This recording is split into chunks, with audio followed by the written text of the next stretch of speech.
నాది ఆల్రెడీ ఒకసారి marriage confirm అయ్యి కళ్యాణ మండపం దగ్గరనే మ్యారేజ్ ఆగిపోయింది సార్.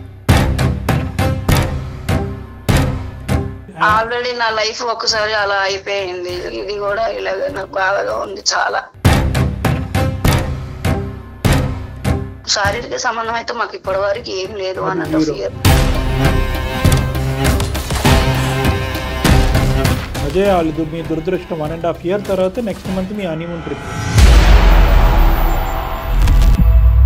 రాకేష్ యొక్క తొందరపాటుతనం పెద్ద మనసు అని అనుకోవాలా, లేదంటే రాకేష్ తల్లిదండ్రుల యొక్క స్వార్థపూరితమైన ఆలోచన అని అనుకోవాలా? ఇప్పుడు ఇంట్లో వస్తువులు ఉన్నాయి, తను కూడా ఉంది అంతే. ఈరోజు మీరు చేసుకున్నటువంటి ఈ పెళ్లి కార్యక్రమం చేశారు, దానికి మీరు న్యాయం చేయలేకపోతున్నారు అనేటటువంటి దానికి మాత్రం మీకు 0 మార్కులండి.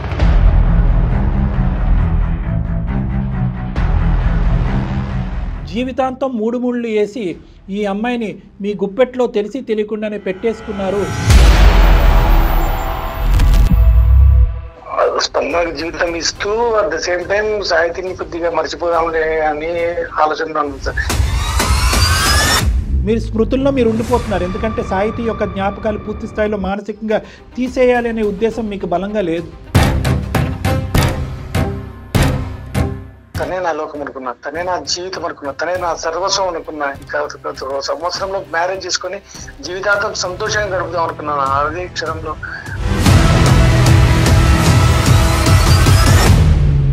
మరి స్పందన యొక్క ప్రేమకి ఈరోజు మీరు ఇచ్చేటటువంటి గౌరవం ఏంటి?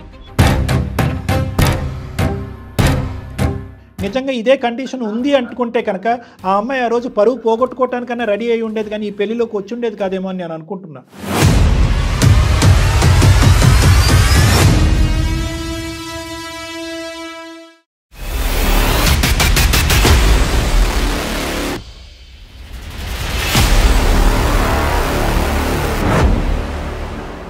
ఫ్యాన్సీ సారీస్, కంచిపట్టు సారీస్ కి ప్రత్యేకంగా పెట్టింది పేరు మన Purnima prints, KPHP and Madhapur. Purnima prints సమర్పించు అందమైన జీవితం కార్యక్రమానికి స్వాగతం. నమస్తే కళ్యాణ్. నమస్తే మేడం. కళ్యాణ్ గారు, భార్యాభర్తలకి 2 బెడ్రూమ్లు ఒకే ఇంట్లో అంటే ఇష్యూ ఎంత తీవ్రంగా ఉందో అర్థమవుతుంది కదండి. సో ఆ అమ్మాయి మనకి మెయిల్ చేసిందండి, ఒకసారి కాల్ చేస్తాను.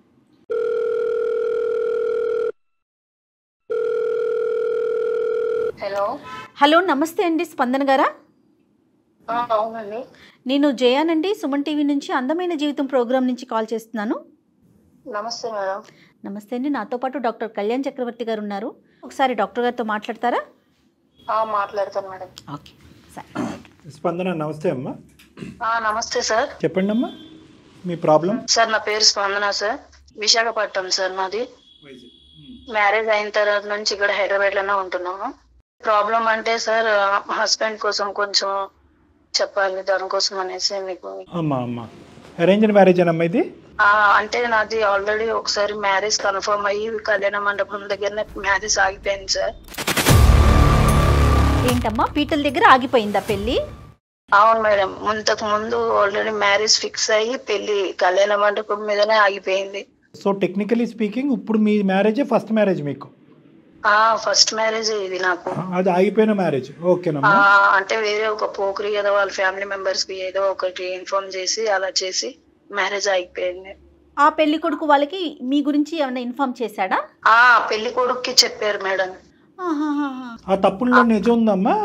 లేదు సార్, అసలు ఏమీ లేదు. తను నా అంటే పడుతుంటే నేను కాదన్నాను అనేసి పెళ్లి కొడుకు అబ్బాయి ఫ్యామిలీకి చెప్పారనమాట. దానికోసం మ్యారేజ్ ఆగిపోయింది. ఆ టైం అప్పుడే ఈ అబ్బాయి ఫ్యామిలీకి చెప్పారు ఫోన్ చేసి, ఇలా ఇలా అంటే తను మ్యారేజ్ కి ఒప్పుకొని మ్యారేజ్ చేసుకున్నాడు. మీ పెళ్లి ఆగిపోయినప్పుడు ఇతను కూడా అక్కడే ఉన్నాడా మంటపంలో? లేదు లేదు, వీళ్ళు చుట్టాలు ఉన్నారు. అప్పుడు ఆ అబ్బాయి కూడా సూసైడ్ చేసుకునే మూమెంట్ లో ఉన్నాడు మేడం. ఎవరు? రాకేషా? రాకేష్. ఎందుకమ్మా, అతనికి ఏంటి సమస్య? తను ఒక అమ్మాయికి లవ్ చేశాడు అనమాట. చాలా అంటే ప్రాణంగా అంటే ఎక్కువగా ఇష్టపడ్డాడు ఆ అమ్మాయిని. ఆ అమ్మాయికి హెల్త్ ఇష్యూస్ వచ్చేసి చనిపోయింది మేడం.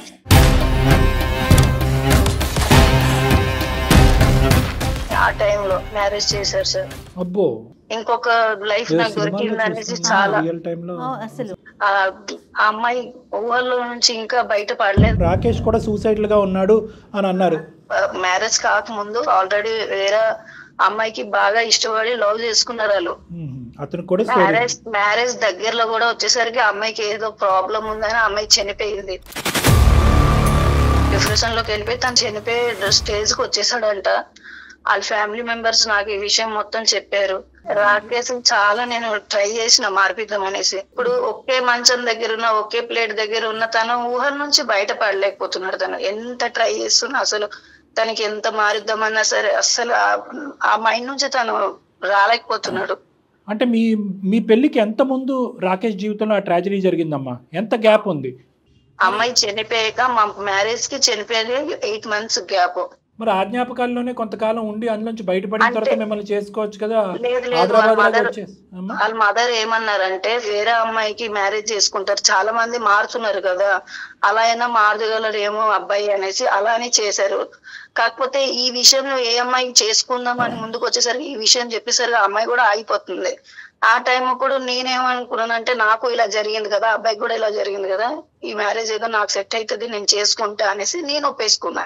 మీరు ఒప్పుకోవటం కరెక్టే, కానీ ఈ రోజు ఆ అబ్బాయి ఎంత ఆపద్బాంధుడులా వచ్చాడు అని అనుకునే లోపే ఈరోజు ఆ అబ్బాయి ముందుకొచ్చి చేసినటువంటి త్యాగం ఏంటి, మీకు జీవితాన్ని ఇచ్చాడా ఇవ్వలేదా అనేది ఒక ప్రశ్నార్థకం అయిపోయింది కదా. ఇప్పుడు ఆ అబ్బాయి ఆ జ్ఞాపకాల్లో ఉంటూ మీతో అబ్బాయి చాలా మంచోడు అండి, చాలా మంచోడు. మంచితనం కాస్త మీకేమి ఇచ్చింది? సంతోషాన్ని ఇచ్చిందా, సుఖాన్ని ఇచ్చిందా, ఈ 1.5 yearలో మంచి జ్ఞాపకాలను ఇచ్చిందా? అది ఏ సంతోషం లేదు. ఒకే దగ్గర ఉన్న ఏదో నేను ఉండి లేని దానిలాగే అసలు ఆయన ప్రవర్తిస్తుంటాడు ఒక్కొక్కసారి. మీ అత్తగారు మామగారికి చెప్పారా మీరు ఆ బాధలోంచి మీ అబ్బాయిని బయటేయటం గురించి? నాకు ఇచ్చి పెళ్లి చేశారు, ఇప్పుడు నా దగ్గర ఉండి ఉన్నట్టు లేనట్టుగా ఉన్నాడు, 2 పడవల్లో కాలం. వాళ్ళ పేరెంట్స్ కి చెప్పాను, వాళ్ళు ఏమైనా చెప్తారేమో కానీ ఇప్పటి వరకు కూడా మా పేరెంట్స్ కి అయితే నేను చెప్పలేదు. వాళ్ళ పేరెంట్స్ ఏమంటారమ్మా? వాళ్ళ పేరెంట్స్ తనకు చెప్తూనే ఉన్నారు. ఆ అబ్బాయి కొన్ని హాస్పిటల్లో కూడా చూయించుకుంటున్నారు, ట్రై చేస్తున్నారు కానీ అస్సలు అవ్వట్లేదు. తనకి ఎలా మార్చాలి ఏంది నాకు అసలు అర్థం కాక వాళ్ళ పేరెంట్స్ చెప్తే వాళ్ళు కూడా చాలా బాధపడ్డారు. అసలు ప్రతిరోజు వాళ్ళ మదర్ ఫోన్ చేసి ఇలాగ అమ్మాయిని చూసుకో ప్రతిరోజు చెప్తూనే ఉంటారండి. సో ఇక్కడ విచిత్రం ఏంటంటే మేము అందమైన జీవితం మీద చూసే చాలా కేసులకి భిన్నంగా ఇక్కడ అందరూ మంచోళ్ళే, అందరూ అత్తమామలు మంచోళ్ళే, భర్త మంచోడే, భర్త పోగొట్టుకున్నటువంటి ఒక స్వచ్ఛమైన ప్రేమలో అమ్మాయి మంచిదే. ఎటొచ్చి ఏంటంటే చెడ్డోడు ఎవడున్నాడంటే నిన్ను పెళ్లిపేటల మీద చెడగొట్టిన ఆ వ్యక్తి ఒక్కడి చెడ్డోడే తప్ప మా అందరూ మంచోళ్ళే. ఆల్రెడీ నా లైఫ్ ఒకసారి అలా అయిపోయింది, సరే నెక్స్ట్ ఇదైనా సరే మంచిగా అవుతుందేమో అనేసరికి ఇది కూడా ఇలాగ నాకు బాధగా ఉంది చాలా. ఇక్కడ తిట్టడానికి కూడా ఎవరు లేరు, నువ్వు కానీ మేము కానీ. ఇప్పుడు తిట్టి కోపట్టడానికి కూడా ఎవరు లేరు. కొంతమంది ఆ బాధల నుంచి బయటికి రాలేకపోతారా కళ్యాణ్ గారు? దాన్నే ఊహించుకుంటారా? అది సహజం మేడం. అది స్వచ్ఛమైనటువంటి ప్రేమ, అనుకోని జరిగినటువంటి సంఘటన, ఒక ట్రామా. సో ఇక్కడ రాకేష్ యొక్క తొందరపాటు తను పెద్ద మనసు అని అనుకోవాలా, లేదంటే రాకేష్ తల్లిదండ్రుల యొక్క స్వార్థపూరితమైన ఆలోచనతో ఈ అబ్బాయి మానసికంగా ఇలా అయిపోతున్నాడు, ఇందులోంచి బయట వేయాలి అంటే పెళ్ళి ఒకటే మార్గం అనేది మనకి ఇక్కడ రాకేష్ ద్వారా తెలియాలి మేడం. అంటే ఇది ఒక సైకలాజికల్ ఇష్యూ కింద తీసుకోవాలంటారా? డిప్రెషన్. అమ్మాయి ట్రీట్మెంట్ కూడా వెళ్తున్నాడు అని అన్నారు మేడం. అవునండి, ట్రీట్మెంట్ కూడా వెళ్తున్నారు మానసికంగా. అంటే కనుక ఏమైనా బెటర్ ఉన్నాడమ్మా ట్రీట్మెంట్ ఇచ్చిన తర్వాత? ఏమీ లేదు సార్, అలాగే ఉన్నారు. అందుకే మేడం గారికి మీకు కొంచెం ఇన్ఫర్మేషన్ చేయాలి, మీరే ఎలాగోలాగా చెప్తారు, మారుస్తారు అనేసి. మిగతా విషయాల్లో ఎలా ఉంటారంటే ఆఫీస్కి వెళ్ళటం, ఇంట్లో పనులు చూసుకోవటం, మంచి చెడు చూసుకోవటం, వాటిల్లో ఎలా ఉంటారు అతను రాకేష్? ఆఫీస్ లో అంటే డైలీ వెళ్తారు వస్తారు, శని ఆదివారంలో సెలవు ఉంటది. ఆ రోజైనా కనీసం సంతోషంగా ఉండమన్నా, ఆ రోజు కూడా అసలు ఎవరో నేను ఉన్నానా లేదా అని కూడా ఆయనకి మనసు తెలియదు. ఏదో ఇది తీసుకురా అంటే ఇది తీసుకొస్తారు. ఒక పని ఒక బయట ఆర్డర్ బాయ్ అలాగా తీసుకొస్తాడు, పెట్టేస్తాడు ఆయన పని అయినా. అలాగా శారీరక సంబంధం అయితే మాకు ఇప్పటి వరకు ఏం లేదు అన్నట్టు. అసలు డిస్కస్ చేసుకున్నారా మీరు ఎప్పుడు ఈ జ్ఞాపకాల నుంచి బయటపడతారు, ఎప్పుడు నన్ను మనస్ఫూర్తిగా స్వీకరిస్తారు అని మీరు ఎప్పుడన్నా అడిగారా అతన్ని? చాలా ట్రై చేశాను సార్, అసలు చాలా ట్రై చేశాను. అదే లోకంలో ఉంటున్నాడు సార్, ఆయన మారుద్దాం అనేసి నేను చాలా ట్రై చేస్తాను. అంటే ఏంటంటే unless and until he makes an effort, అతను వంతు ప్రయత్నంగా ఆలోచనలు ఇవి ఒక పాత జ్ఞాపకాలు, పాత ఆలోచనలు ఇవి ప్రస్తుతం కాదు, ఒక నేను పోగొట్టుకున్న ప్రేమ గురించి ఈరోజు వేరే ఆడపిల్లని ఇబ్బంది పెడుతున్నాను అనేటటువంటి ఆలోచనతో బయటకు వచ్చే ప్రయత్నం చేస్తే ఇష్యూ ఈజీ, లేదంటే ఎన్ని ట్రీట్మెంట్లు తీసుకున్నా అది అతని మనసుకు కలగాలి. నేను తీసేయకూడదు అని అనుకున్నప్పుడు, అతను ఫిక్స్ అయినప్పుడు ట్రీట్మెంట్లు పనిచేయవా డాక్టర్? ట్రీట్మెంట్లు పనిచేయవు. ఇక్కడ మందుల పర్సంటేజ్ ఎంతవరకు ఉంటుంది, అంటే ట్రీట్మెంట్ పర్సంటేజ్ ఎంతవరకు ఉంటుంది, వ్యక్తి యొక్క మనస్తత్వం ఎంత? 70-30 మేడం. అంటే 70% ట్రీట్మెంట్ ఉంటుంది, 30% వ్యక్తి యొక్క తోడ్పాటు కావాలి మనకి. సిగరెట్ కైనా, డ్రింకింగ్ కైనా, ఇంకో వేరే వ్యసనంకైనా, దేనికైనా ట్రీట్మెంట్ ఖచ్చితంగా 70%. 30% మాత్రం వాళ్ళ ఎఫర్ట్, వాళ్ళ వ్యక్తిత్వం, వాళ్ళు మారాలి అనేటటువంటి ఆలోచన, దృక్పథం. అంతే. ఇక్కడ ఈ 30 అనేది డామినేట్ చేస్తాం. 30 డామినేట్ చేస్తుంది మేడం. పాపం ఈ అమ్మాయి పరిస్థితి చూడండి. చెడ్డోడు అని బెదిరించలేదు, చెడ్డోడు అని కొట్టలేదు, చెడ్డోడు అని చెప్పి పెద్దల్ని పిలిచి పంచాయతీ చేయలేదు. మంచోడు అంటూనే ఆ మంచితనం ఈ అమ్మాయికి ఈ రోజు 1.5 year పాటు ఏమి ఇచ్చిందో తెలియనటువంటి. ఇప్పుడు ఇంట్లో వస్తువులు ఉన్నాయి, తను కూడా ఉంది. అంతే కదా. బాగా చెప్పారు. మరి ఇప్పుడు ఏం చేద్దామమ్మా స్పందన? మా దాకా ఎందుకు వచ్చారు మీరు? చాలా మంది లైఫ్ మీరు బాగా చేస్తున్నారు మేడం. నేను అంటే ఆప్షన్స్ ఏంటమ్మా మీరు? అంటే ఏదో ఒకటి అనుకుని మా దగ్గరకు వచ్చి ఉండేవారు కదా. నేను ఇలాగే ఉంటానండి, ఆ జ్ఞాపకాల్లోనే ఉంటాను, వాటి నుంచి బయటపడను అని చెప్పి స్మూత్గానే రాకేష్ మనకు చెప్తే అప్పుడు పరిస్థితి ఏంటి? లేదండి మారుతాను అని అంటే కనుక అప్పుడు ఆబ్వియస్లీ హ్యాపీ, అది ఆ ఎండింగే ఉండాలన్నట్టు మేము అనుకుంటున్నాం. తను మారుతా అంటే నేను వెయిట్ చేస్తాను సార్, ఎన్ని రోజులైనా సరే వెయిట్ చేస్తాను. అమ్మ ఈ స్మృతుల్లో మెసేజ్లు, ఫోటోలు, ఆల్బమ్స్ ఇలాంటి మెయింటైన్ చేస్తూ ఉంటాడా? ఫొటోస్ అంటే నాకు ఒకసారి ఫొటోస్ చూపెట్టారు, ఆ తర్వాత నుంచి ఫొటోస్ అయితే ఏం లేవు. మరి డ్రింకింగ్, స్మోకింగ్ ఏమన్నా చేస్తాడమ్మా ఈ బాధను మర్చిపోవటానికి? డ్రింక్ చేస్తాడు, స్మోక్ అయితే చేయడండి. అర్థమైందమ్మా, అర్థమైంది. ఇంకా మీకు పిల్లలు లేదెందుకు, ఇంకా అది లేదు ఎందుకు, పక్కింటి ఎదురింటి వాళ్ళు అడుగుతుంటారు కదా. నేను ఏం సమాధానం, ఈ సమాధానం అయితే చెప్పలేను కదా సార్. ఎల్లకాలం ఇది కొనసాగితే కనుక డివోర్స్ తీసుకోవడానికి రెడీగా ఉన్నావు నువ్వు? లేదు సార్, కొంచెం రాకేష్ కి అయితే మార్చాలని అనుకుంటున్నాను. ఇంకా డివోర్స్ అనే ఆలోచనలోకి రాలే మీరు? Very good. ఓకే. లేదు కాదమ్మా, మరి ఏం చేద్దామంటో డాక్టర్ గారు అదే అడుగుతున్నారు. మేడం అదే మేడం, మీరు మాట్లాడండి మేడం, ఎందుకంటే తను కావాలి అనేసి నేను అనుకుంటున్నాను. మీరు మాట్లాడితే తను ఎలాగైనా మారుతాడు అని నేను అనుకుంటున్నాను. పెళ్లి కాని పెళ్లి ఒకటి అలా అయింది, ఈ పెళ్లిలో ఇలా అవుతుంది, ఇంక ఇది తప్ప నాకు ఇంకో శరణ్యం లేదు అనేటటువంటి ఉద్దేశంతోనే ఆ మాట? లేదంటే అతని మీద నీకు ఏమైనా ఒక అభిమానము, ప్రేమ, అంటే మీ కుటుంబం యొక్క పరువు, మీ యొక్క పరువుని కాపాడినటువంటి వ్యక్తిగా ఉన్న గౌరవమా? గౌరవము. నెక్స్ట్ నాకు అంటే తను అంటే నాకు చాలా ఇష్టం అండి. ఎందుకంటే పెద్ద మనసు చేసుకున్నాడు, అదొకటి. భార్యగా ఒక స్థానం అతని మనసులో ఉంటే చాలు సార్, నాకు అదొకటి కావాలి. నా మనసులో అయితే అతను అంటే నాకు చాలా ఇష్టం కాబట్టి నేను కూడా అతని మనసులో ఒక స్థానం సంపాదించుకోవాలనేసి భార్యగా. రైట్ రైట్ రైట్ అమ్మా, చాలా చాలా చాలా చాలా చాలా మీ మంచి మనసుతో మమ్మల్ని అందరినీ ఆకట్టుకున్నారు నిజంగా. అంటే ఎంత మెచ్యూర్డ్గా ఆలోచిస్తున్నారు, ఎంత మెచ్యూర్డ్గా మాట్లాడుతున్నారు. ఓపిక, ఓర్పు, ఒక పక్క నుంచి లైకబిలిటీ, ఇంకో పక్క నుంచి ఏంటంటే పబ్లిక్ చేయకూడదు అనేటటువంటి ఉద్దేశం. శారీరకపరమైన శరీరాలకు సంబంధించిన పక్కన పెట్టండి, అతని మనసులో నాకు ఆ మాత్రం స్థానం లభిస్తే చాలు, నేను బతికేస్తానని అంటున్నావు కదా. గుడ్, తప్పకుండా ప్రయత్నం చేద్దాం అమ్మా. అమ్మ ఉన్నారా స్పందన? రాకేష్ ఉన్నారా? ఈరోజు సాటర్డే కదా మేడం, ఎక్కడికో బయటకు వెళ్ళినట్టు ఉన్నారు. ఆఫీస్ ఈ రోజు లేదు, సెలవు. ఓకే, స్పందన కనెక్ట్ చేస్తావమ్మా రాకేష్ కి? మేడం నేను మాట్లాడితే మళ్ళీ మీకు నేను వాట్సాప్ చేస్తాను మేడం, మీరే మాట్లాడండి ఒకసారి. మళ్ళీ తనకి నేను ఏదో బాధ పెట్టాను. సరే అమ్మా, నాకు ఒక్కసారి మీరు వాట్సాప్ చేయండి అతని నెంబరు, మేము కాల్ చేస్తాం. ఓకే మేడం, చేస్తాం.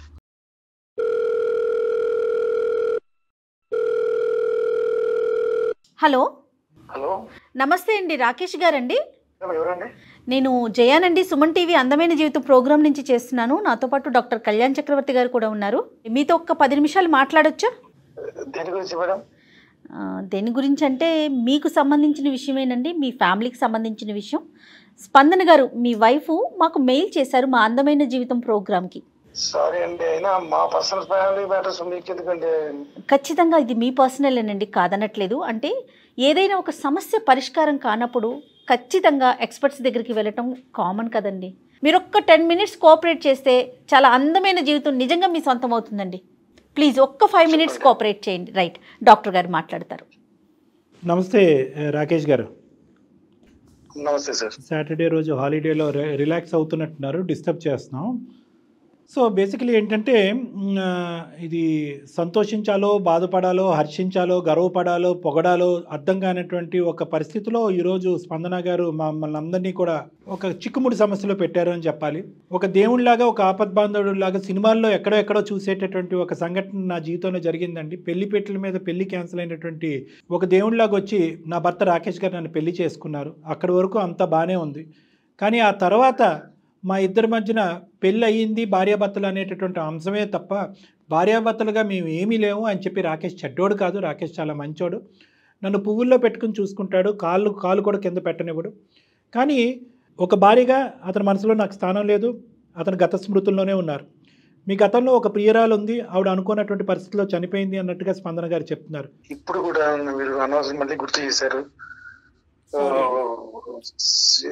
Since 5 years, sir, I love to her. The name is Sahiti, నా కలీగ్, నా కోఆర్డినేటర్.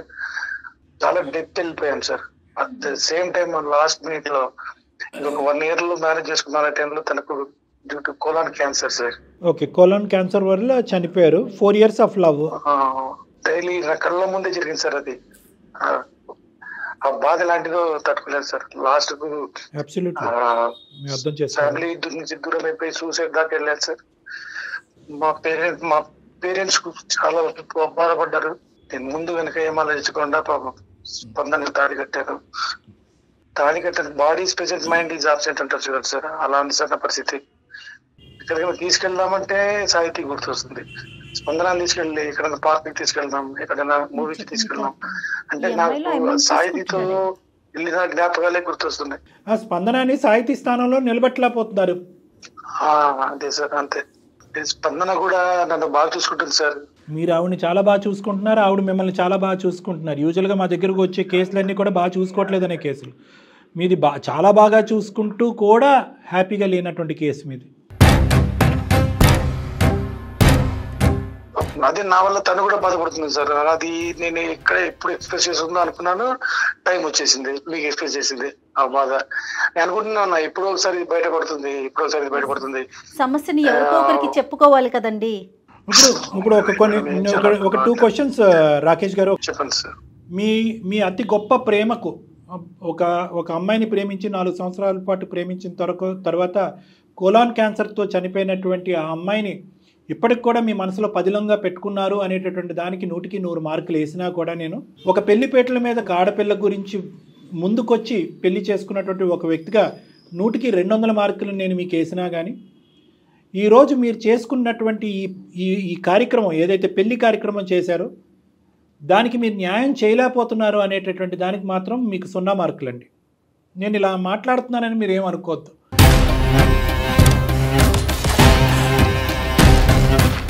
మీ బాధను నేను ఎంత బాగా అర్థం చేసుకోగలను, మీ స్థానంలో నేను ఎంత గట్టిగా నిలబడగలను, అదేవిధంగా ఈరోజు స్పందన యొక్క స్థానంలో కూడా నిలబడవలసినటువంటి కర్తవ్యం, ఆవశ్యకత మాకుంది.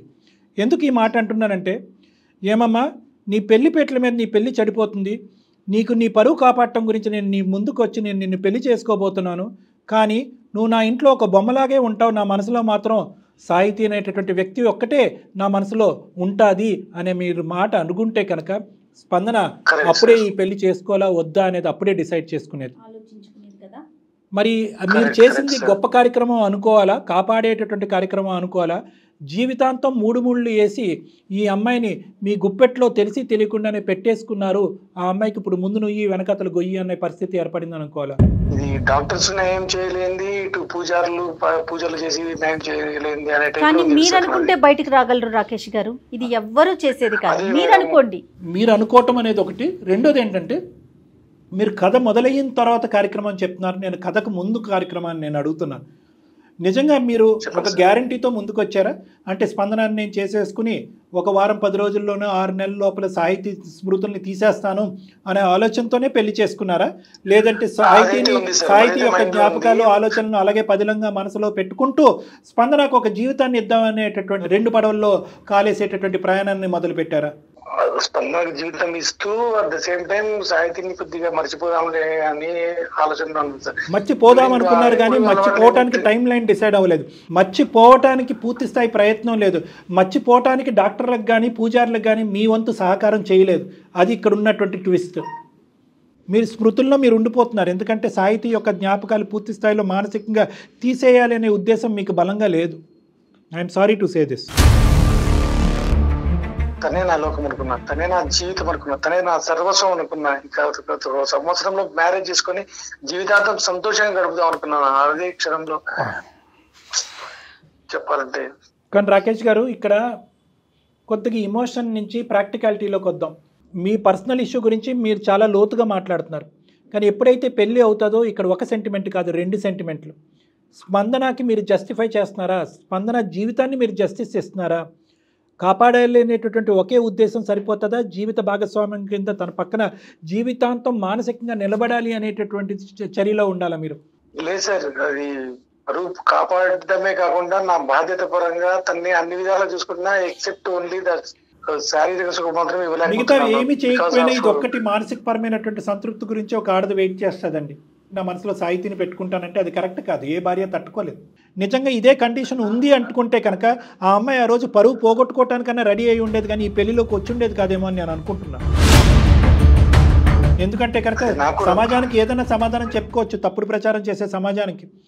కానీ ఇలాగా మనసులో ఒకరికి స్థానం, పెళ్లిపేటల మీద ఇంకొకరికి స్థానం అనేటటువంటి ఈ ఉద్దేశం మీకు ఉంది అని అనుకుంటే కనుక ఆ అమ్మాయి అసలు మీ ప్రయాణానికి ఒప్పుకునేదేమో కాదు. మీ బాధను చూసి మేము జాలి పడట్లేదు అని అనట్లేదు, మీ బాధ మా బాధ కాదని అనట్లేదు. కానీ అది వేరే టాపిక్, ఇది వేరే టాపిక్. మీరు సాహితీ గురించి ఆలోచించేటటువంటి దాంట్లో 10వ వంతు కూడా ఈరోజు స్పందన గురించి ఆలోచించట్లేదు. అవ్వదు, పూజారుల వల్ల అవ్వదు, డాక్టర్ల వల్ల అవ్వదు కాదు. అసలు మీ వల్ల అవుతుందా లేదా చెప్పండి. సాహితీని నేను చెప్తాను, నెక్స్ట్ 10 డేస్లో సాహితీ అనేటటువంటి స్మృతుల్ని మీ మనసులోంచి మానసికంగా తీసేసేటటువంటి ప్రయత్నం డాక్టర్ కళ్యాణ్ చక్రవర్తి చేస్తాడు అని అంటాను. మీరు రెడీయా? సార్ చెప్పినట్టుగా ఎప్పుడో గతంలో జరిగిపోయింది, అది జరిగిపోయింది. మన లైఫ్ స్పాయిల్ చేద్దాం అనుకుంటున్నారా చెప్పండి? లేదు స్పందన, మాక్సిమం ట్రై చేస్తూనే ఉన్నా. అక్కడ నెక్స్ట్ మంత్ కూడా ప్లాన్ ట్రిప్ చేశాను, హనీమూన్ ట్రిప్ చేశాను. బట్ చూడాలి మరి ఆ టైంలో ఎట్లా ఉంటుందో. అదే వాళ్ళు మీ దురదృష్టం. 1.5 year తర్వాత నెక్స్ట్ మంత్ మీ హనీమూన్ ట్రిప్. సరే, ఇప్పుడు నేను ఒకటే అడుగుతున్నానండి. ఆవిడ బాధ అంటే మీరు చూసారా మీ ఇద్దరు ఎలా మాట్లాడుకుంటున్నారో? మీరిద్దరు ఇప్పుడు ఎంత స్వీట్గా మాట్లాడుకుంటున్నారో చూసారా? ఆవిడ మిమ్మల్ని రిక్వెస్ట్ చేసుకుంటుంది, మీరు సైలెంట్గా మీరు ఏమంటున్నారంటే బుజ్జగించుకుంటూ రిక్వెస్ట్ అలాగేనన్నా అలాగే చేద్దాం అనుకుంటున్నారు. ముందుకు వెళ్ళట్లే బండి. మాటల వరకే వస్తున్నాయి సార్, చేతుల దాకా వచ్చేటప్పటికి మళ్ళీ సాహిత్యం వచ్చేస్తుంది దగ్గరికి వచ్చేటప్పటికి. జీవితం అనేటటువంటి ఈ ప్రయాణం ముందుకెళ్తుంది. పోగొట్టుకున్న వాళ్ళని ఉన్న వాళ్ళ కళ్ళల్లో చూసుకోవాలి. మీరు ఎవరు సాహితీ యొక్క అసలైనటువంటి ప్రేమలో 4 సంవత్సరాల పాటు ఉండి ఆ సడన్గా మాయమయ్యేటప్పటికి జీర్ణించుకోలేకపోతున్నారు. మీరే సర్వస్వం, మీరే జీవితం అనుకుంటూ స్వచ్ఛమైనటువంటి ప్రేమతో స్పందన ముందుకు వచ్చింది. మరి స్పందన యొక్క ప్రేమకి ఈరోజు మీరు ఇచ్చేటటువంటి గౌరవం ఏంటి? స్పందన ప్రేమకి మీరు ఇచ్చేటటువంటి మార్కులు ఏంటి? మీ స్మృతులు మీరు దగ్గర పెట్టుకోండి, కానీ దాన్ని స్మరించుకోవద్దు. అనుక్షణం దానిలోనే లీనమవ్వద్దు. అవి ఒక తీపి గుర్తులుగా ఒక పక్కన పెట్టండి జీవితంలో. మిగతా సంబంధించినటువంటి ప్రయాణం ముందుకెళ్ళాలి. ఈరోజు వాళ్ళ అమ్మ నాన్నకు కూడా ఈ బాధ చెప్పుకోలేదు కూడా. ఈ అమ్మాయి ఏమని చెప్పుకుంటుంది? స్పందనకి మీ మీద ఉన్న ప్రేమని ఒక్కసారి అర్థం చేసుకోండి. ఇప్పుడు ఆ బయట పడటం కూడా మీ పేరెంట్స్ను, వాళ్ళ పేరెంట్స్ను, వేరే పెద్దవాళ్ళను పిలిచి గోల చెయ్యట్లేదండి. చూడండి, తను ఎట్లయినా సరే మీకు తన దగ్గర అవ్వాలని చెప్పేసి డాక్టర్ గారి సలహా కోసం మా దాకా వచ్చింది.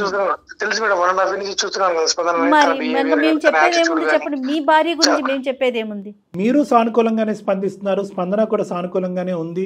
ఇద్దరికి భగవంతుడు ఇచ్చినటువంటి ఓర్పు ఉంది, ప్లస్ మంచితనం ఉంది, దానికి మించినటువంటి దండిగా ఉండేటటువంటి ప్రేమ ఉంది. మీ ఇద్దరు కేసు చాలా ఈజీగా రిజాల్వ్ చేయగలిగేటటువంటి కెపాసిటీ నా దగ్గర ఉంది. నేను అనేది ఏంటంటే కనుక, ఇందాక మీతో మాట్లాడక ముందు జయ మేడంతో ఒక మాట అన్నాను. Madam, where there is a will there is a way. ఇక్కడ కేవలం డాక్టర్లు స్పందన ప్రయత్నం చేస్తేనే కాదు, రాకేష్ కూడా తన వంతు ప్రయత్నం తను చేయాలి. మీరేంటంటే సెంటిమెంటల్గా ఫీల్ అవ్వకూడదు.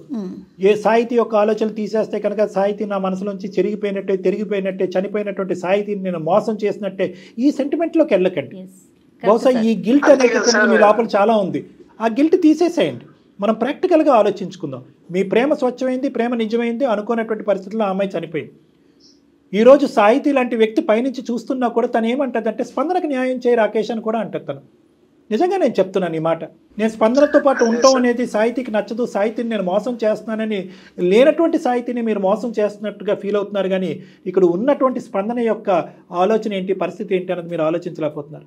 Sir 100% I will agree with you sir. But ఇది మాటల వరకు ఓకే సార్, బట్ చేతుల్లో వచ్చేటప్పటికి ఆ బాధ ఏందో నాకు తెలుసు సార్. లేదు, ఆ బాధ మీకు తెలుసు, ఆ బాధ మీకు తెలుసు. మీ బాధను కాదని మేము అనట్లేదు. At the end of the day నేను మళ్ళీ ఒకే పాయింట్కి నేను చేస్తున్నాను. మీరే సర్వస్వం, మీరే జీవితం అని నమ్ముకునేటటువంటి ముందుకు వచ్చినటువంటి స్పందనకి 100 న్యాయం చేయాలి. మానసిక పరమైనటువంటి శారీరకమైనటువంటి కోరికల పరంగా మీరిద్దరు ముందుకెళ్ళాలి. రాకేష్, నేను నిన్ను సాహితీని మర్చిపోమని అనట్లే. సాహితీ జ్ఞాపకాలు మీ జీవితాంతం ఉంటాయి. కానీ అందులో లీనమవుతూ స్పందనని నిర్లక్షించకుండా ఉండేటటువంటి విధంగా నేను మీతో పాటు ప్రయాణం చేసి మీకు హెల్ప్ చేయగలను. నేను దానికి మీరు రెడీగా ఉన్నారా? Okay sir, I will try my level best.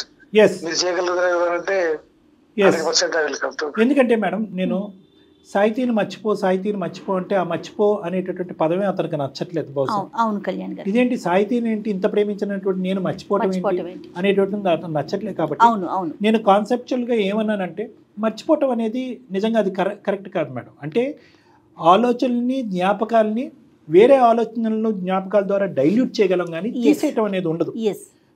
నీ పేరేంటయ్యా అంటే రాకేష్ అంటాడు. తన పేరు తనకు ఎలా గుర్తుందో, తను చనిపోయేంత వరకు సాహితీ అనేటటువంటి పేరు కూడా అతని మనసులో అలాగే పదిలంగా ఉంటుంది, గుర్తుంటుంది. దాన్ని మనం తుడిచేయలేం. కానీ ప్రయారిటీస్, జీవితంలో మనం ముందుకెళ్ళేటటువంటి క్రమంలో ప్రయారిటీస్ ఉంటాయి. చనిపోయినటువంటి వాళ్ళ దగ్గరే మన జీవితాలు మనం చనిపోలేం కదా. సో ఇక్కడ ఏంటంటే స్పందన యొక్క ఇంపార్టెంట్, స్పందన పాయింట్ ఆఫ్ వ్యూలోంచి ఈ మ్యారేజ్, స్పందన ఏమి కోరుకుంటుంది, స్పందనకి నేను ఏమి ఇవ్వగలను. ఒకే రోజు ఇంత ఇవ్వక్కర్లేదు. ప్రతిరోజు స్పందనకి మీరు ఏమి ఇవ్వగలరు? ఒక 2 ప్రేమపూరితమైనటువంటి మాటలు, ఒక 2 అవసరాలు చూసుకోవటాలు, ఒక చిన్న ట్రిప్ బయటకు వెళ్ళటం, మీరిద్దరు శారీరకంగా భార్యాభర్తలుగా ఉండటం. ఈ 5 to 10% ప్రతిరోజు యాడ్ అవుతే స్పందన కడుపు నిండిపోదు? 100% అండి. మీరు మనసులో బలంగా అనుకోండి, దానికి డాక్టర్ గారు మీకు యాడ్ ఆన్ అవుతారు. ఫస్ట్ మీరు బలంగా అనుకోండి, దానికి మళ్ళీ చెప్తున్నా డాక్టర్ గారు యాడ్ ఆన్ అవుతారు. ప్లీజ్ అమ్మ, ఇక్కడి వరకు అతను ఒప్పుకున్నారు, ప్రయత్నం అయితే ఖచ్చితంగా చేస్తాను అన్నారు. మనస్ఫూర్తిగా ఒక 3వ వ్యక్తికి ప్రయత్నం చేస్తాను అనేటటువంటి మాట అన్నారు. కాబట్టి ఇది శుభసూచకం అమ్మ. ఖచ్చితంగా మంచి జరుగుతుంది. మీరు ఇదే ఓర్పుని, ఓపికని, సహనాన్ని కంటిన్యూ చేయండి. నిరాశ నిస్పృహ చెందొద్దు. ఇంకెంతకాలం సాహితీని మనసులో స్పందనను బయట పెట్టి ఎంతకాలం నా భర్త బయట ఉంటాడు అనే ఆలోచనలోంచి వచ్చేసేయండి మీరు. ఎందుకంటే కనుక మీరిద్దరూ రావాలమ్మా కౌన్సిలింగ్ అనేటటువంటి దానికి, ఇద్దరు రండి. ఇద్దరు రావాలంటారా? ఎందుకంటే హ్యాపీ టు హియర్ దట్ అండి. చాలా సంతోషంగా అనిపిస్తోంది. థ్యాంక్స్ ఫర్ అండర్స్టాండింగ్ అండి. పెద్ద మనసుతో అర్థం చేసుకున్నారు. మీరెవరండి మా పర్సనల్ వ్యవహారంలో అని మీరు ఒక మాట అన్నా కూడా పర్వాలేదు. మీరు వాస్తవానికి ఏంటంటే ఇటువంటి ఇంటర్వెన్షన్, ఇటువంటి కాల్ లోపల మీరే ఎక్స్పెక్ట్ చేస్తున్నట్టుగా నాకు అనిపిస్తుంది. అంటే స్పందనకు చేయలేకపోతున్నాను, ఏంటిది అనేటటువంటి తర్జన భర్జనకి అతనికి కూడా గిల్ట్ ఉంది. ఎటొచ్చి దేవుడు ఇచ్చినటువంటి వరం లాగా ఆవిడ మాకు ఈమెయిల్ పంపించడం, ఆవిడ కాంటాక్ట్ చేయటం, ఆవిడ సమస్య కాకుండా ఇంకా పైపెచ్చు మీ సమస్యను కూడా క్లియర్ చేసినటువంటి వేదికగా మేము మారాం. చాలా సంతోషం అండి. స్పందన యాజ్ మీరు మీ హస్బెండ్ రండమ్మా, ఓకేనా? ఓకే మేడం, చాలా థ్యాంక్స్ మేడం. చాలా thanks. Thank you so much. Thank you so much Rakesh గారు. ఇంతసేపు మా హస్బెండ్ అసలు మాట్లాడతారని కూడా అనుకోలేదు. హ్యాపీగా ఉండండి. All the best. రైట్ అండి. God bless you. తొందరలోనే కలుద్దాం. God bless you. అమ్మయ్య, మీరు అన్నట్లుగా డాక్టర్ గారు అతనికి కూడా మనసులో ఉంది, నేను ఏదో తప్పు చేసినా, తనకి పూర్తిగా న్యాయం చేయలేకపోతున్నా అన్న ఆ కన్సర్న్ అయితే తనలో ఉన్నట్లుంది. అంటే ఏంటంటే మేడం, యూజువల్గా రాకేష్ ఉన్న స్థానంలో అంత ధైర్యంగా వెళ్ళి ఇలాంటి అంశాలకి సలహా అడగలేరు. ఏమైనా నీకు బుద్ధి ఉందా లేదా, భార్యను పక్కన పెట్టుకుని వేరే అమ్మాయిని ఆలోచించుకుంటూ ఎలా ఉంటావు అని ఎవరన్నా ఖండిస్తారేమో అనేటటువంటి అలజడితో కూడా. అంటే ఇక్కడ ఎవరిని కలవాలన్న ఒక నాలెడ్జ్ కూడా ఉండాలి. ఇప్పుడు మీలాంటి ఎక్స్పర్ట్స్ అనుకోండి 4 రకాలుగా ఆలోచించి సమస్యను ముందుకు తీసుకెళ్తారు. ఎవరి దగ్గర పడితే వాళ్ళ దగ్గర చెప్పారనుకోండి, మీరు అన్నట్లు ఇట్లాగే మాట్లాడేస్తారు. సో చాలా సంతోషం అండి. మంచి వేదికకి వచ్చారు వాళ్ళు. డెఫినెట్ గా వాళ్ళతో ఒకసారి మాట్లాడే ప్రయత్నం చేస్తారు. ఫ్యాన్సీ సారీస్, కంచిపట్టు సారీస్ కి ప్రత్యేకంగా పెట్టింది పేరు మన Purnima prints, KPHP and Madhapur.